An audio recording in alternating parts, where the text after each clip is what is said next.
Aujourd'hui, on est sur deux segments de marché principalement qui sont la mobilité douce, donc les trottinettes, les scooters, les vélos électriques, et puis ce qu'on appelle les applications portables électroniques, qui sont des batteries de petite puissance qui ne servent pas à déplacer des biens ou des personnes. Par exemple, vous avez l'outillage électroportatif, l'électroménager autonome, vous avez toute la domotique, les terminaux de paiement électronique et j'en passe.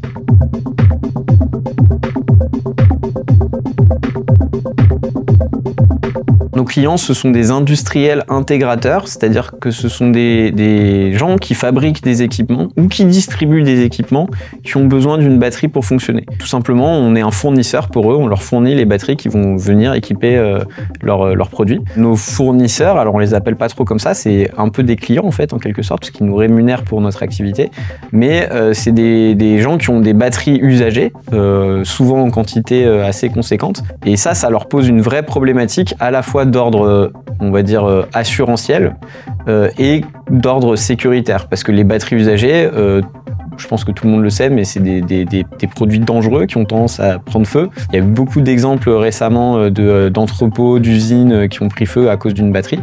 Et donc nous, on vient justement les débarrasser de ces produits qui sont dangereux dans des conditions de sécurité, dans le respect de la réglementation, en prenant en charge les formalités déclaratives qui permettent d'assurer la traçabilité de ces déchets, ce qui est aujourd'hui une obligation pour les détenteurs de déchets. Et donc tout ça nous permet de récupérer un flux de batteries usagées qu'on rapatrie sur notre centre de traitement à Angers.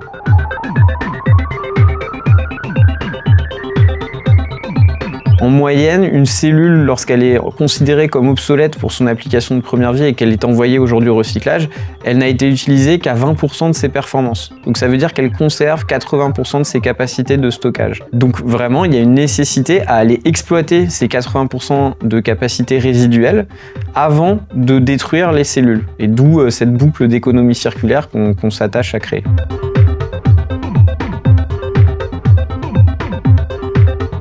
L'intelligence artificielle, elle nous sert à lever un verrou technologique qui est la détermination de la performance résiduelle des cellules en fin de vie et surtout comment cette performance résiduelle va se comporter dans la durée sur une application de seconde vie. La difficulté vient du fait qu'on ne sait pas comment la batterie a fonctionné en première vie et c'est donc très difficile de pronostiquer comment elle va se comporter en seconde vie. Donc on construit des bases de données grâce à des plans d'expérience de vieillissement accéléré de cellules qu'on réalise dans nos laboratoires. Ça nous permet d'entraîner des algorithmes en réseau de neurones qui après vont nous permettre rapidement de pouvoir faire un pronostic très précis sur n'importe quelle cellule que l'on va traiter pour savoir en gros combien de temps elle va pouvoir tenir, combien de cycles elle va pouvoir faire sur une application de seconde vie donnée. Ce qui est intéressant avec cette intelligence artificielle, c'est qu'elle permet en fait le réemploi des batteries en fin de première vie